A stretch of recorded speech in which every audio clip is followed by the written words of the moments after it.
I made a pair of videos on this channel showcasing great animated films for grown-ups, and a lot of people really enjoyed my list. There is clearly a hunger out there for intelligent adult animation, and my comment section is brimming with more good recommendations, so I'm gonna share them with you right now. So I've heard great things about this movie over the years, and many of you recommended it as well. I guess I've avoided it for so long because a devastating meditation on the human cost of war is just not really like my idea of a great time, you know? But I'm sure this will be great on the day when I'm finally in the right mood to take this on. The trailer really pulled me in. It looks like it's got a beating human heart with scenes that take their time showing the rhythms of everyday life. I like a bit of poetry before the whole world blows up, you know? This one's a 2023 French production, and it looks really cool. Dark Tommy, who recommended it, said that it's done in the style of a 2000s era cartoon, which works for me. I may be a little afraid that it's gonna be style over substance, but even if that turns out to be the case, I really like the style, so that's already half a win. Rafael Montemayor of Slash Film wrote that even its most outlandish and complex sci-fi concept is grounded in human drama, which sounds like the sort of thing I expect from great French cinema. So, I'll be all over this the moment it shows up someplace I can easily watch it.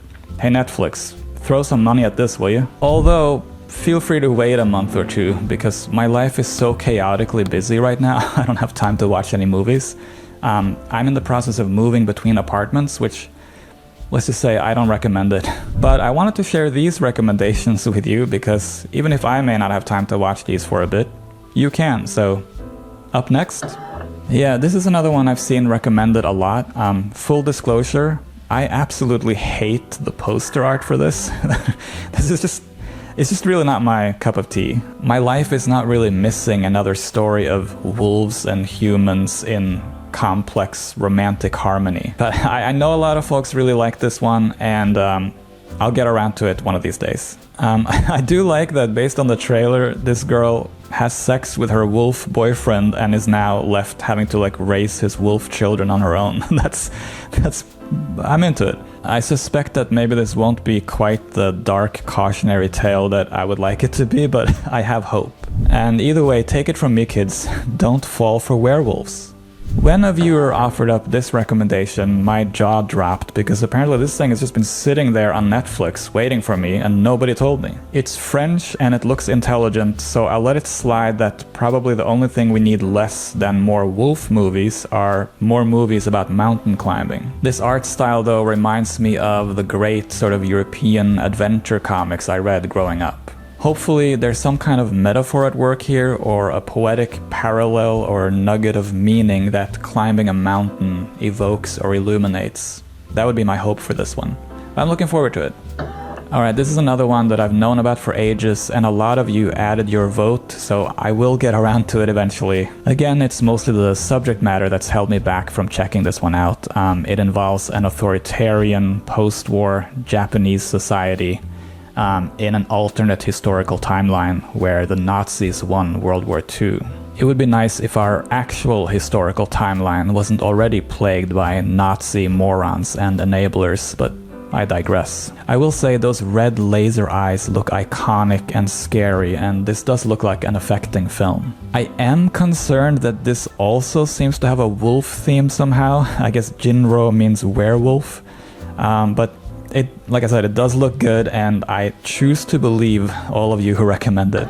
Yeah, I remember when this came out, it got rave reviews, and I wanted to check it out. I think I was maybe a little bit put off by the sort of little bit children's book-like art style, but you know, the more I look at this, the more appealing it becomes. There's a freedom to the brushwork here that's quite rare in animation, and I understand there are some feminist themes in this as well, which I'm all for. Here too, I like the slow, everyday observations in the trailer. It seems poetic and literary and more concerned with meaning than action, which suits me. By the way, are we liking this gesture? Yet another film that I've known about, but never got around to watching. I love the idiosyncratic and playful art style here, and I love the concept of these two loners connecting as pen pals across distance and age. This looks funny even with the sound off. And I think I'll really like Max, who, according to Wikipedia, is a morbidly obese 44-year-old Jewish atheist who has trouble forming relationships due to various mental and social problems. And he's voiced by Philip Seymour Hoffman. I mean, count me in. Sign me up. Subscribe me to your newsletter. So, not the catchiest of titles, but I do remember seeing this mentioned here and there. I actually really like the art direction of this. I think it blends 2D and 3D in a really nice way, and that's difficult to do. Looks like there's a lot of Dutch angles and creative camera work, and I also read that the city in this is kind of like its own character, which is something that I always enjoy in filmmaking. I saw descriptions that said it's based on the cityscapes of various Asian cities, but that it's also like Las Vegas on acid, which seems unnecessary. I guess the story involves these two orphan street kids fighting dangerous thugs, but I think I'm most pulled in by the city and the look of this. I look forward to checking this out. Okay, well, I'll stop there, although I'll definitely do more of this in the future. And if you haven't already seen the two original videos I made on this topic, they're called 24 Great Animated Films for Grownups. Like I said, it's 2 videos. I talk about 12 films in each one, so go check that out on my channel. And if you watched this far, please give me a thumbs up by hitting that like button below. From what I'm told, it actually sends a mostly harmless electrical shock signal to YouTube executives that just kind of gently encourages them to send this video to more cool people like yourself. And please subscribe for more videos on art and animation and design and just different interesting cultural stuff. I really appreciate you being here. Now go be kind to someone, and I'll see you in the next video.